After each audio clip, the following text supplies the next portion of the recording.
И мојот глас се брои. Ова е пораката која денеска е упатија од Сдруженијето на телесно инвалидизирани лица Мобилност Тетово Гостивар. Подсетија дека без соодветен паркинг, пристап до институциите, образование, вработување, превоз, тешко успеваат нормално да функционираат. Постоиме и сакаме да не видат дека се уште не има. И тоа за жал не има во голем број.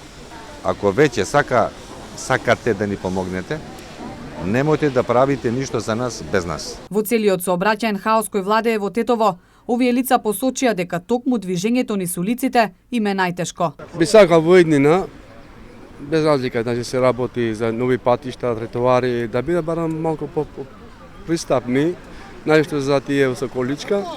Тоа највише нас ни болеше за путот, не може да идеш кај сакаш. Тие се паркираат у тротоари. Те треба да мислат дека за инвалиди. Па после и немаш место кај да идеш да шеташ. Кога идам на паркинги, има место што плаќам. А во Скопје кога идам нигде не плаќам. Јас се чудив зашто од Тетово се плаќа. Од Сдруженијето најавија голем протестен марш до општината по повод 3 декември за подигање на свеста кај институциите и потребата од поголема грижа и поддршка за инвалидизираните лица.